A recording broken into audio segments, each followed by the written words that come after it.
I thank the Evangelism Committee of the Bethel Protestant Reformed Church for the opportunity to be with you tonight and speak to you on what I consider one of the great events of the Christian calendar, the commemoration of Reformation Day.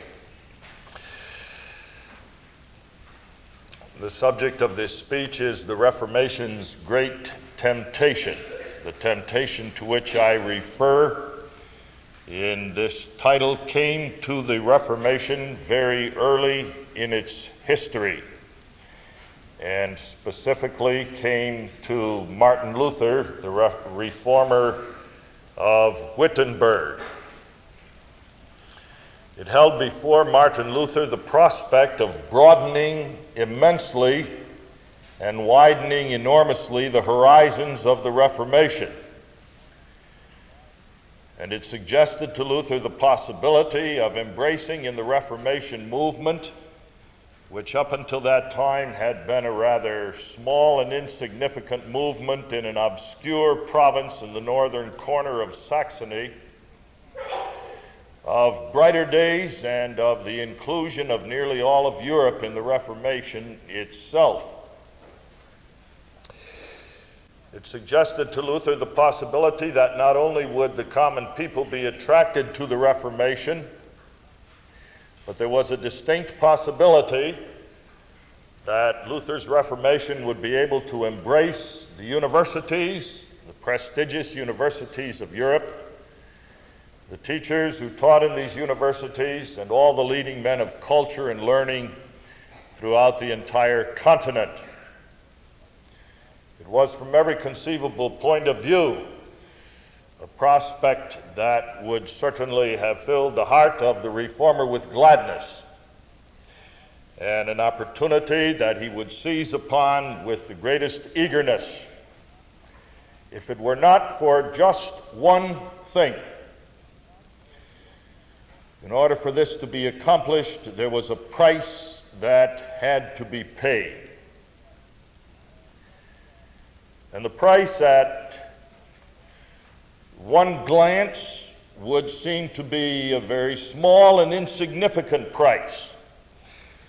In fact, if it was a price that was required of anyone in our day, in the ecclesiastical world in which we live, few would be those who would be unwilling to pay the price. It was, as a matter of fact, the price of the sacrifice of one small doctrine. And that doctrine was the free will of man. It may surprise you somewhat to learn that the very success of the Reformation momentarily seemed suspended on the thread of whether or not Luther would be willing to pay that price. It came to him in the person of Erasmus. For several years it seemed as if Erasmus was willing to go along with the Reformation and be a colleague in the work and support the cause of the Reformation. And for a time it seemed as if Luther was willing to embrace him. But when it became evident that the price that had to be paid was the price of a denial of the sovereignty of God in the work of salvation, it was a price that Luther refused to pay. That has with it lessons that are of considerable importance to the church today.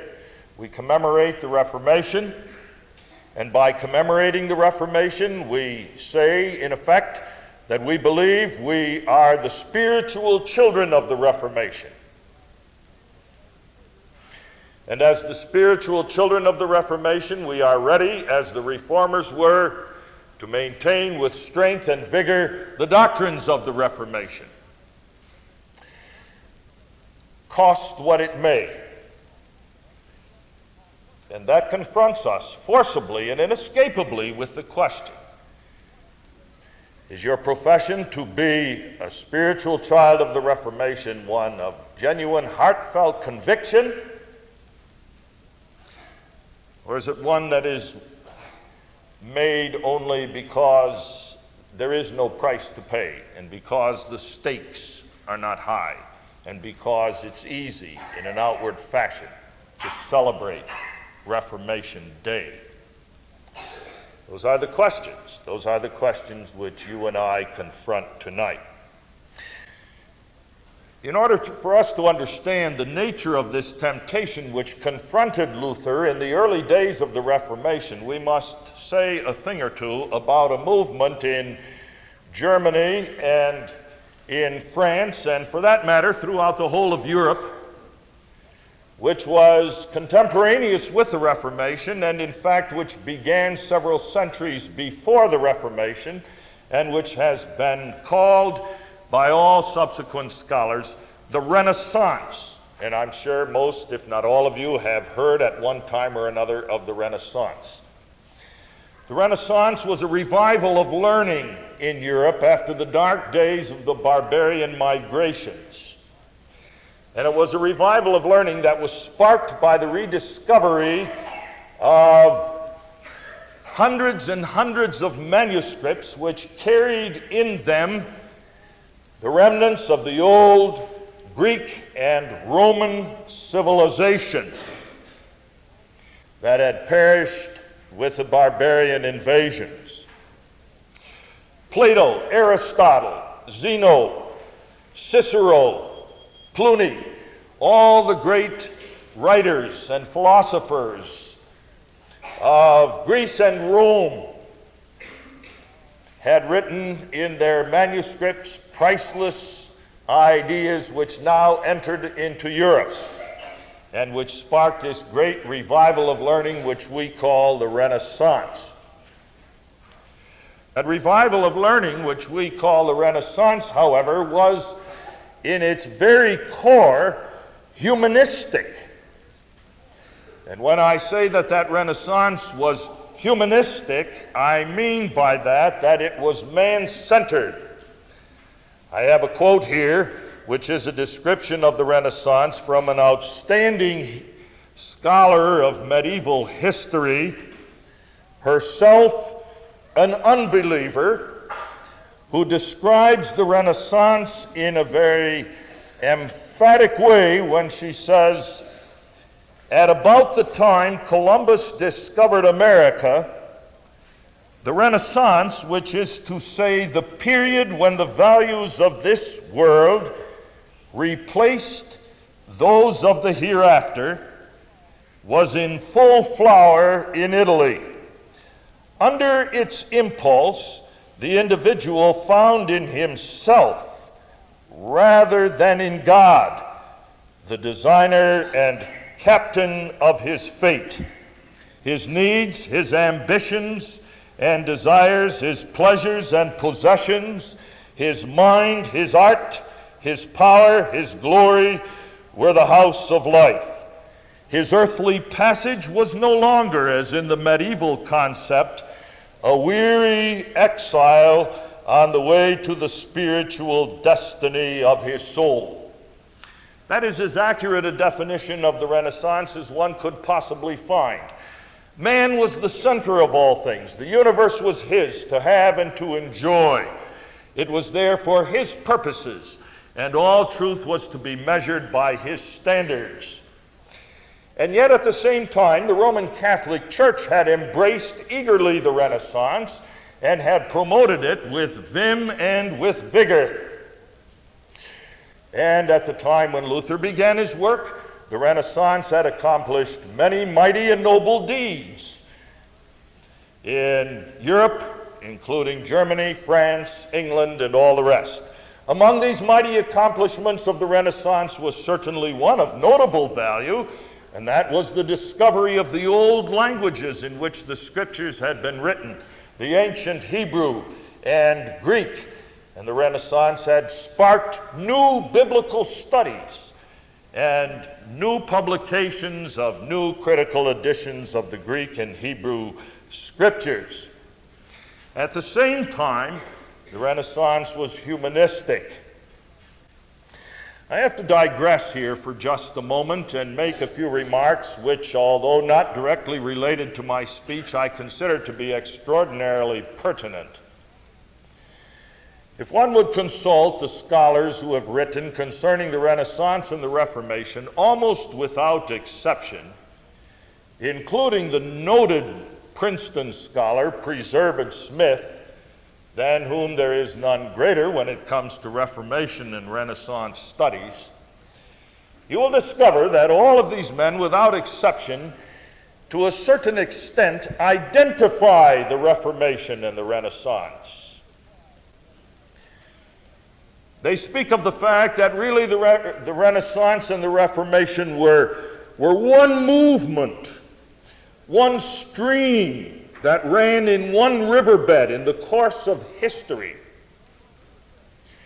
And the only difference between the Renaissance on the one hand and the Reformation on the other hand was that one looked at the one stream that ran through history either from the right-hand bank of the stream or from the left-hand bank. And depending on what bank one stood, it looked somewhat different.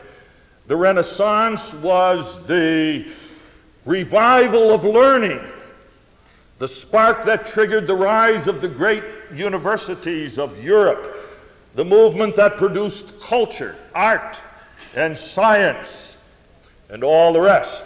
While the Reformation, looking at the same movement from the other side, speaks of the fact that the Reformation is the religious aspect of the movement. But yet the two are one. And I call this a digression because I must at this point insist upon the fact that every author, without exception, who identifies the Renaissance with the Reformation does so on the grounds of common grace and justifies his conclusions with an appeal to that doctrine. He justifies his conclusions on the grounds of common grace in the first place because of the fact that he says that the ancient culture of the Greeks and of the Romans produced much that could be of value for the church and for the Reformation, which Luther and Calvin could take over and absorb in their own theologies and integrate with their own discoveries from the Scriptures and benefit from these ancient cultures, as the Renaissance itself professed to do. And in the second place, the Renaissance is said to be a movement which has as its driving force the grace of God, because of the tremendous cultural advances which arose out of the Renaissance and which sparked this new world in Europe, of which we are still the heirs. On that basis, the Renaissance and the Reformation are identified. Rome made her peace with the Renaissance. Rome embraced the Renaissance. So did the Reformation. So the theory goes. The temptation of the Renaissance, as it came to Luther, came in the person of a Dutchman, sad to say, out of Rotterdam in the Netherlands by the name of Desiderius Erasmus. There isn't any doubt about it, but that Erasmus was the greatest scholar in all of Europe in the years of the Reformation. Erasmus' scholarship was so widely recognized, and his learning, his enormous learning, so approved that Erasmus had access to the palaces of kings and to all the universities of Europe, where he was respected for all his learning and for his writings. He traveled from one part of Europe to the other. Wherever he went, he received praise and honor and the homage of all of European scholarship. He was the Renaissance man par excellence. He embodied in himself, in his studies, in his work, all that the Reformation, all that the Renaissance stood for. What was particularly of interest was that he voiced the common voice of the Renaissance, that there was one thing demanded in Europe, and that was this, that the Roman Catholic Church had to be reformed. The Roman Catholic Church was corrupt from the top to the bottom, from the papacy to the lowest parish priest. It was rife with immorality and simony. Its clergy were ignorant, and most of the times its monks were gluttons and drunkards. The church was apostate and corrupt, and the voice of the Renaissance was a mighty voice that sounded throughout Europe, clamoring for and insisting upon reform in the Roman Catholic Church. All that came to fullest expression in Erasmus.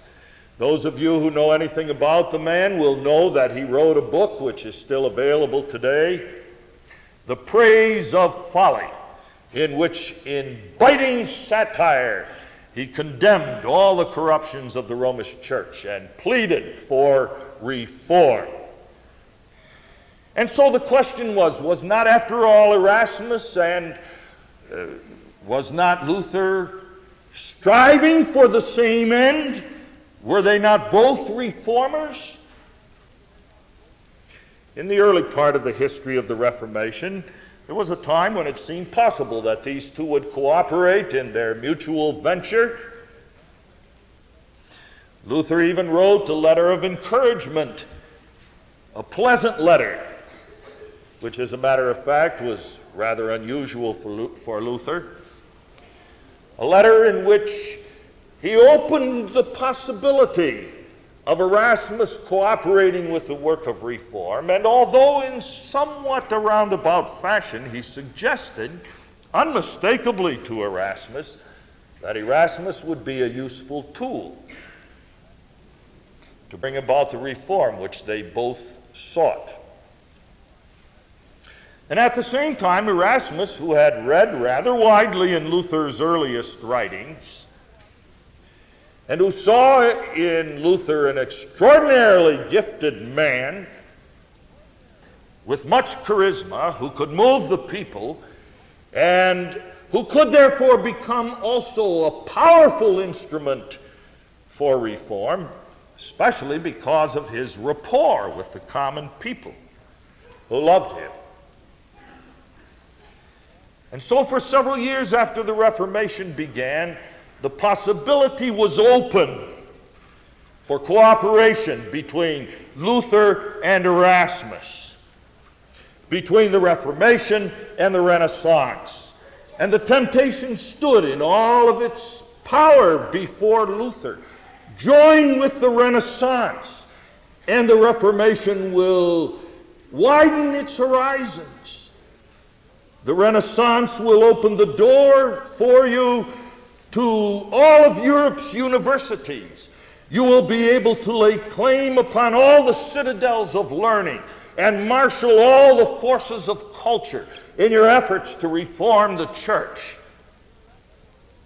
You will find that not only will the common people follow you wherever you go, but the notable, the learned, the powerful, the men of influence will join forces with you. And the Reformation will be a movement of vast proportions that will change forever the face of Europe. Luther considered seriously the possibility. But there was a price to pay.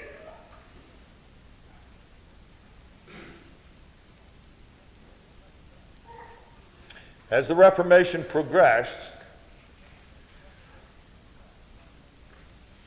Luther himself began to have some suspicions about Erasmus. In an interesting letter to a Swiss reformer by the name of Nicolampadius, Luther expressed his doubts in his own inimitable way. I fear, sometimes he wrote to Oecolampadius, that Erasmus, as Moses, will die outside the promised land. What was the price that had to be paid?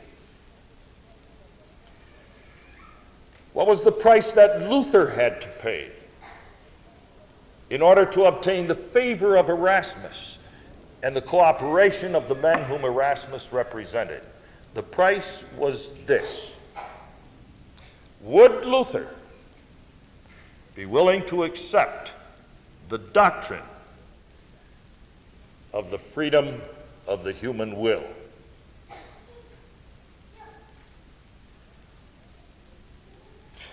Erasmus made it very, very clear that that was the price that would have to be paid when he published his book entitled precisely The Freedom of the Will, and in which he developed, by many argumentations from the fathers and from his own logic and from an examination of countless passages of Scripture, his doctrine of the freedom of the will.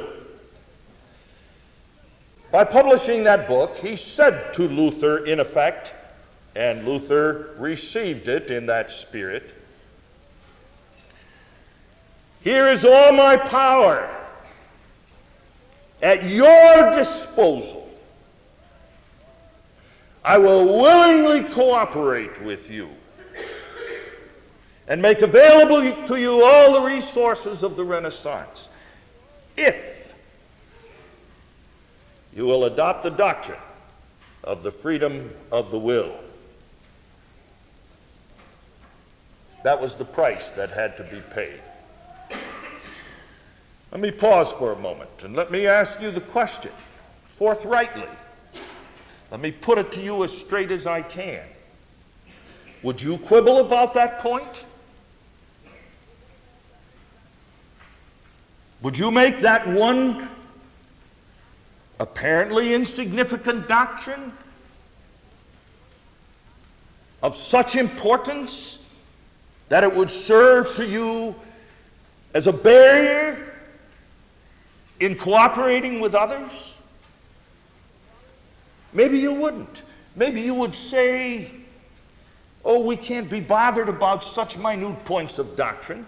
And maybe if you had an extensive knowledge of church history, you would even say there were others in the past that were willing to overlook such a small point of doctrine. Think, for example, of George Whitefield, the great evangelist of England and New England, and his willingness to cooperate with Charles and John Wesley when the issue was precisely the same: the freedom of the will. And when John and Charles Wesley insisted on it as a fundamental doctrine. Would the church world at large today do what Luther did and spurn the advances of the mighty and the powerful and the learned, when even their goals are the same, the reformation of an apostate and corrupt church, over a small and seemingly insignificant doctrine such as the freedom of the will? I don't want you to be under any disillusionment about this.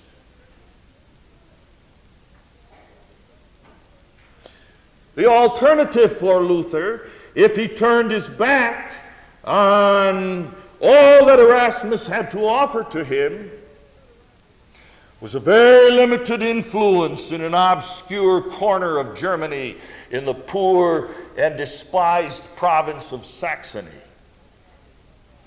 It was a life of being hunted like a wild dog.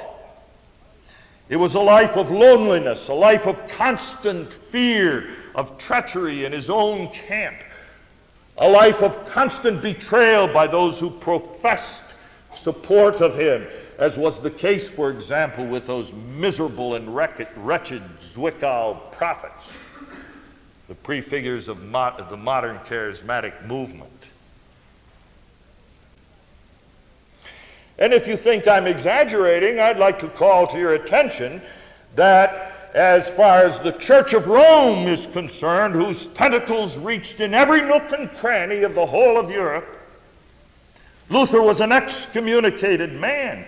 And in the Middle Ages, excommunication meant not just simply to be set outside of the church, but it meant to be set outside of society as a whole, so that all of society's economy and all of society's politics and the whole of society's institutions were denied the man excommunicated from the church. And Luther was not only excommunicated by the Church of Rome, but he was under the ban of the empire. And he had Charles V, the emperor of the Holy Roman Empire, as the one who was responsible to destroy Lutheranism and to root it out so that it could no longer be a threat to the Romish Church. And Charles V commanded the armies of Spain and the armies of Germany and all those countries, including the lowlands that belonged to the Holy Roman Empire. Against him was arrayed all of Europe. The universities cursed him if he refused to accept their invitation of cooperation. And don't forget, Luther was aware of this too. He didn't have any grandiose plans about his own work. In fact, about the very time that he stood confronted with that terrible temptation that Erasmus held out before him, Luther just about despaired of the success of the Reformation. And in fact, he was so pessimistic about the success of the Reformation that he thought that the Lord Jesus Christ was coming back at any moment because of the terrible wickedness of mankind and its refusal to hear the gospel which he preached. Did he take the Reformation? Did he take the bait? Did he succumb to the Reformation, to the temptation which Erasmus held before him? No, he did not.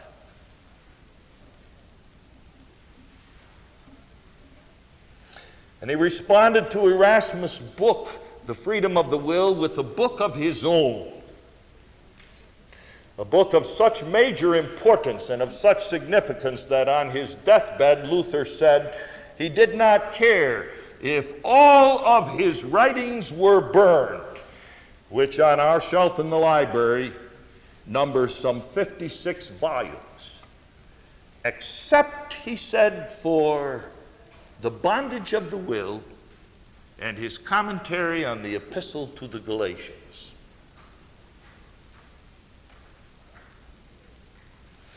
In The Bondage of the Will, Luther deliberately gave to the book that title, which stood in flat contradiction to the title which Erasmus had given to his book, The Freedom of the Will.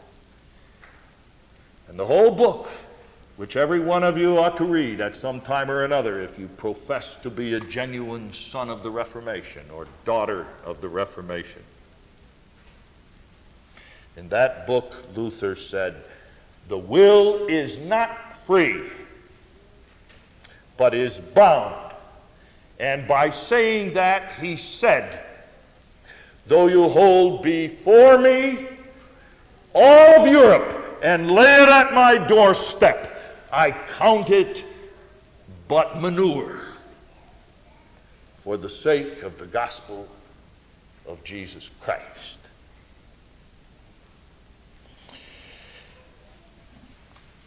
I consider that to be, in many respects, the high spot of the Reformation. I know that isn't what's usually celebrated. Usually, by the virtue of the fact that we commemorate Reformation Day on October 31, we say the big event of the Reformation is when Luther nailed his 95 Theses on the chapel door of the church in Wittenberg. We all rejoice to hear and celebrate that occasion when Luther stood before the Diet of Worms and expressed his deep conviction that he would stand on the Word of God. But I considered that publication of that book to be the high watermark of the Lutheran Reformation. And it's a sad thing that in today's desperately sick ecclesiastical world, something of such tremendous importance could be overlooked, so that hardly anyone pays attention to it. It was from that moment on, from the moment of the publication of Luther's response to Erasmus, that it became clear that the Renaissance and the Reformation would go their separate ways, and never would the two meet again. Luther bid farewell to all of Europe's culture, and to all of the universities, and to all of the prestige and might of the Renaissance as personified in Erasmus, and said, "No thanks, I'll go my own way." And when Erasmus said to him, "Yes, but it's a desperately lonely way which you're going to walk, with all the perils of a mighty church and a mighty empire seeking your life," Luther said, "I'll walk that way, come what may." Why did he do that?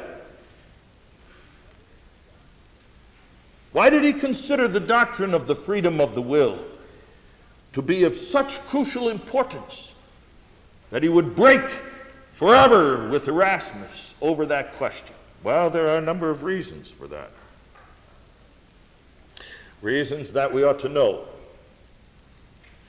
In the first place, Luther understood that the doctrine of the freedom of the will was an integral part of the Renaissance and its humanism. As he points out in his Bondage of the Will, it isn't just an abstract question of whether or not man's will is free or whether man's will is bound, but it's a question of who is the center of all things, Almighty man or Almighty God? That's the question. And the freedom of the will sets man on the throne of the universe and makes man the measure of all things. And of that, Luther would have no part. In the second place, Luther understood full well, and Erasmus understood full well, that there was good reason why the Roman Catholic Church could embrace the Renaissance and absorb the teachings and humanism of the Renaissance into its own theology and life. And that was because Rome herself held for centuries tenaciously to the doctrine of the freedom of the will. Why? Rome insisted upon the doctrine of the freedom of the will because of the fact that Rome insisted upon salvation by works. And salvation by works is an absolute impossibility apart from the doctrine of the freedom of the will. The two go together. Even Philip Schaff mentions this. Philip Schaff is of the opinion, as he writes, that Erasmus took offense at the denial of free will and its inevitable corollary, the merit of good works. And the whole imposing structure of Rome's sacerdotal system was built upon the foundation of the merit of good works. That's why I absolutely cannot understand why today's evangelicals including of all men James I. Packer and Bill Bright and Chuck Colson, are willing to sell that doctrine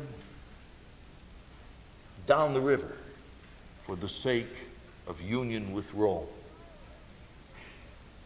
It's a denial of everything the Reformation ever stood for. It's a repudiation of all that Luther insisted upon and Calvin after him. It's a willingness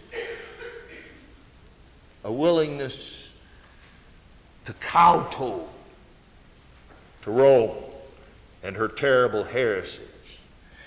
And I am as convinced as I can be that the reason why there is such a willingness on the part of evangelicalism to sell its heritage for the pottage, the mess of pottage of Rome, is simply because the doctrine of free will is rampant in evangelical circles.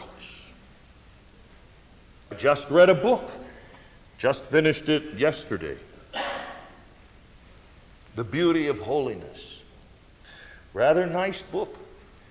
I would even recommend it for your reading, if you like readings that put you in a reflective and meditative mood, devotional literature. But it's all spoiled by a wretched doctrine of free will.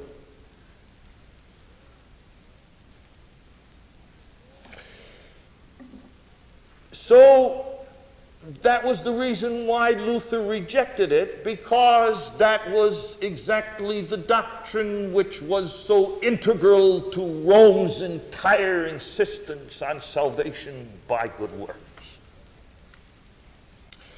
In the third place, Luther understood, and Erasmus understood as well, that it was not just simply a matter of whether or not the will was free or the will was bound, but that little doctrine, as it were, which no one seems very interested in anymore today, was a doctrine that, after all, involved the whole truth of the Scriptures. Erasmus understood that when he came out with his book, The Freedom of the Will. He pointed out in the book over and over again that this affected many other doctrines of the Scriptures, and he showed precisely how these doctrines were affected, and that his insistence on free will led him to a denial of sovereign and double predestination and the particular character of the redemption of Jesus Christ, and the total depravity of man, and the absolute irresistibility of the work of grace. And Luther understood the same thing. Here's what Luther wrote. He really complimented Erasmus in the preface of his book, The Bondage of the Will. You alone, he says to Erasmus, you alone have attacked the real thing. That is the essential issue. You alone have seen the hinge on which all turns and aimed for the vital spot.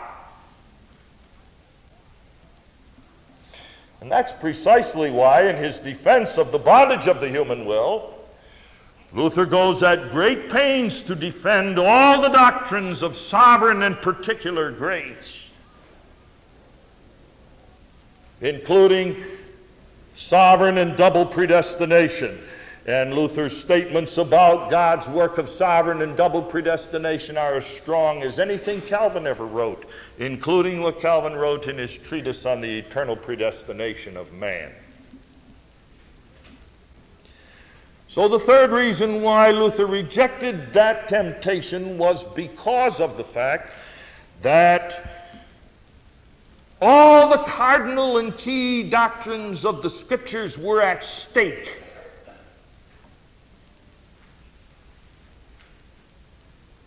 And although justification by faith alone was the cornerstone of Luther's entire reformatory work. He understood, as he said, that justification by faith alone is a doctrine which cannot be maintained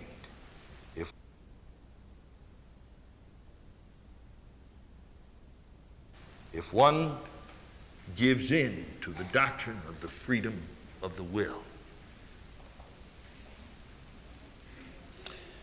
And the final reason why Luther resisted this temptation is what I can only call a spiritual reason. There was one thing that characterized the Reformers more than anything else. It was this deep and abiding love for the glory of God.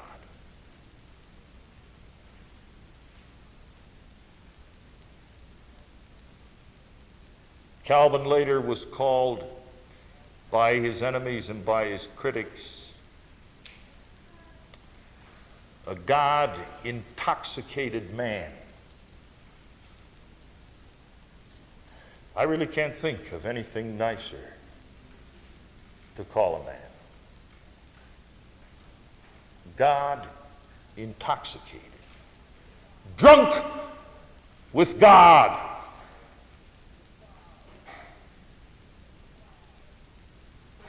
Well, so was Luther. And it was not finally the rightness or wrongness of the rational arguments. And it was not ultimately the success or the failure of Roman Catholic sacerdotalism that was at stake. And it was not even Luther himself personally, but it was the glory of God. Is God sovereign in the work of salvation? Or is man? Those are the issues. Is all glory God's? All glory? Or does puny little sinful man salvage some tattered remnants of his lacerated pride by some stupid doctrine of free will and free choice, so that he sits on the throne and determines the course of events? And by the way,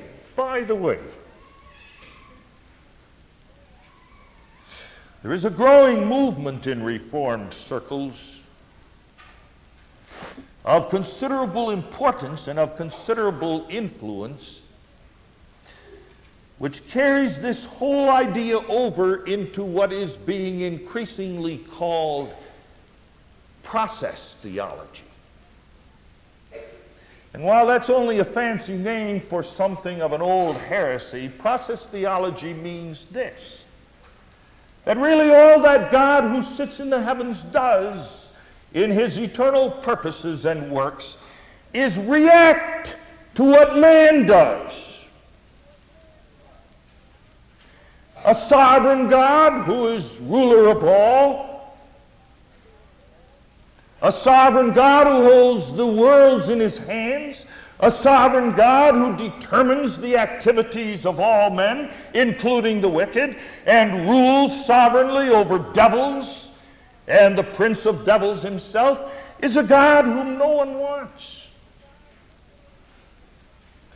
And when it comes right down to it, it's not a question of what the Scriptures teach, because the Scriptures are clear enough on the subject, but it's that white-hot, burning pride in the heart of man who will not let go his own place, which he thinks he occupies on the throne of the universe, so that he holds his own destiny in his hands. That was the issue back then. That is still the issue today. And if you must know, and I say this without apology and without hesitation, if you must know, this is why the Protestant Reformed churches reject every form of conditional salvation and conditional theology. And this is why the Protestant Reformed churches reject out of hand the general and well-meant offer of the gospel, which expresses God's willingness to save all men. Simply because these theologies leave the decision of salvation in the hands of man. If all men are the objects of God's grace and favor, and all men hear God say to them, I want you to be saved, and yet all men are not saved, in whose hand does the decision rest? And we're back to that burning, vital, all-important issue that forever struck a chasm between the Reformation and the Renaissance. We're talking about commemorating Reformation Day. We're talking about being loyal sons and daughters of the Reformation. We're talking about the deep debt of gratitude which we owe to our spiritual fathers, Martin Luther, John Calvin, Ulrich Zwingli, John Knox, and all the others. Well, are we their children or are we not? To be their children means we believe that what they taught is the truth of the Scriptures. And we believe with a passion that cannot be quenched that in the final analysis the question is simply the question of the glory of God and of Him alone. No man-centered theologies. God, His glory, and the riches of His sovereign and eternal grace as the sole cause of all of salvation.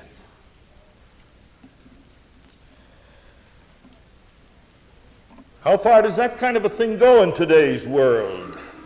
Schaff says somewhere else not only that Erasmus was appalled and took offense at the denial of free will and its inevitable corollary, the merit of good works, but Schaff also says this was the problem. And Schaff himself is an admirer of Erasmus and a promoter himself of the doctrine of free will. The trouble with Erasmus was, quote, he wanted the praise of princes and shrank from martyrdom, end of quote. And Luther didn't care about the praise of princes and did not shrink back from martyrdom.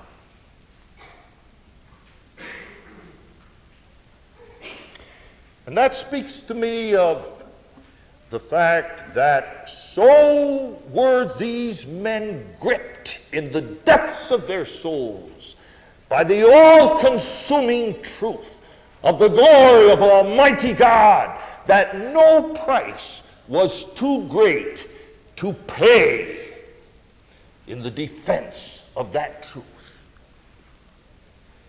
They weren't like those. They weren't like those today who, even though they see their own denomination become corrupt from stem to stern, are unwilling to move in the work of reformation unless they spend at least 5 years in nose counting.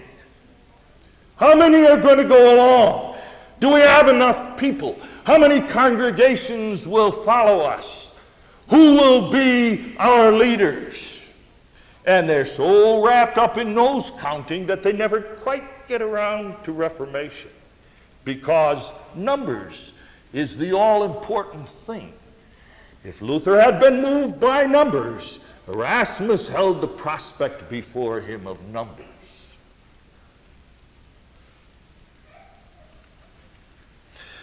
But that wasn't Luther, and that wasn't any of the reformers, and that has not been how the church has survived throughout the ages.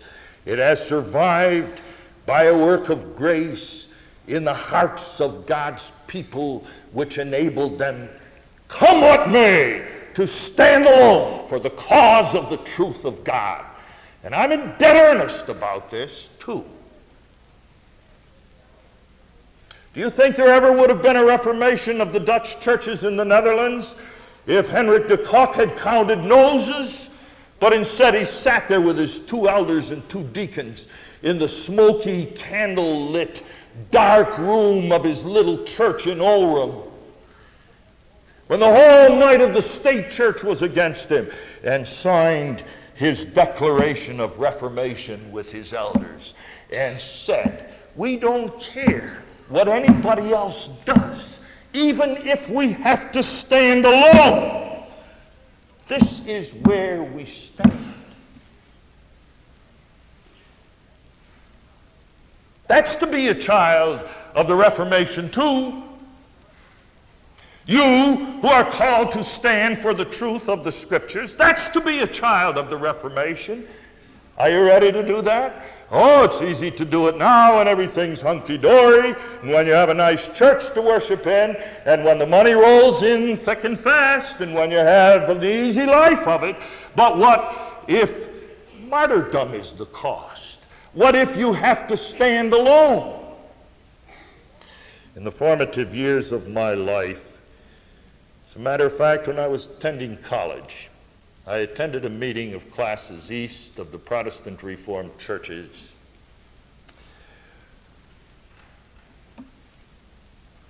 In the very thick of the controversy that tore our churches to pieces in the early 1950s over the question of conditional theology. And I heard my mentor, who taught me in seminary, and my spiritual mentor, Reverend Herman Hoeksema, say on the floor of classes east, in the height of the controversy, when everything seemed to be going wrong, it makes no difference to me if I stand alone. It makes no difference to me if I lose my pulpit and have to go and dig ditches. Here I stand. I never forgot that. He meant it. It was not an act of melodrama. He meant it. He wasn't counting noses. He wasn't asking how many are on my side. He wasn't saying that everything has to be determined by those who hold power and prestige in the citadels of the church. It's only one question. Does God receive the glory or not? I want God to have the glory. And if I stand alone, come what may, that is what I will do.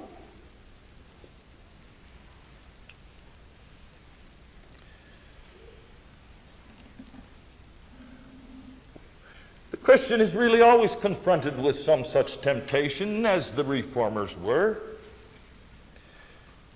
In my own early years of the ministry, I received a delegation once of 3 or 4, I don't even remember, 3 or 4 ministers of another denomination who came to see me and who said, come to our denomination and you may have any church in the denomination as your own. And there your voice will reach hundreds of thousands, while now your voice reaches a meager few. It wasn't so long ago that a leading personage from the Alliance of Reformed Churches wrote publicly, the Protestant Reformed churches are welcome, and we will greet them with open arms, and they will be able to cooperate with us in our venture. If, there's always that if, that price that has to be paid. if the Protestant Reformed churches will only say common grace and the free, well-meant offer of the gospel and conditional theology are non-confessional. That's all they have to do. They don't even have to deny that. Deny that common grace exists or accept that common grace exists. They don't even have to do that. All they have to do is say, these doctrines are non-confessional.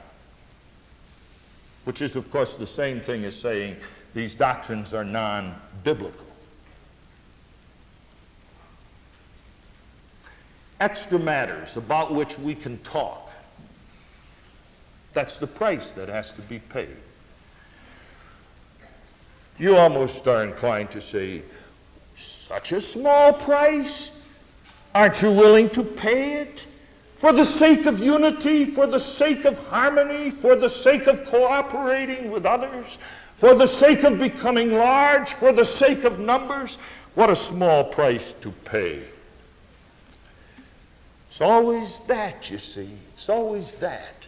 The Lord didn't promise us large numbers. He didn't promise that the way of faithfulness to Him would be a rosy path under sunny skies. He promised a cross. If any man would be my disciple, let him deny himself and take up his cross and follow me. To be a son of the Reformation is to have courage. And it is to have the courage of an undaunted faith that the cause of Christ will triumph, no matter how it may seem that the odds are against her and that her enemies are triumphant in the midst of the world. For her cause is the cause of God. To be a son of the Reformation, therefore, and on this note I close, and let it be driven deeply into your souls, is to stand with Luther at Worms, with all the might of Rome arrayed against him, cardinals and bishops and archbishops of great and powerful rank, and with all the might of the empire ready to destroy him, Charles V himself, and all of the princes of Germany, and the soldiers of Charles' own personal bodyguard. There he stood, alone. Alone. You say he had his supporters? He did. But where were they? He stood alone. My conscience, and let this remember, this is what every child of the Reformation is willing finally to say. My conscience is bound by the Word of God.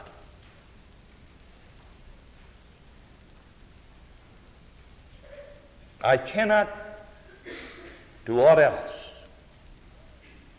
So help me God. Are you a child of the Reformation?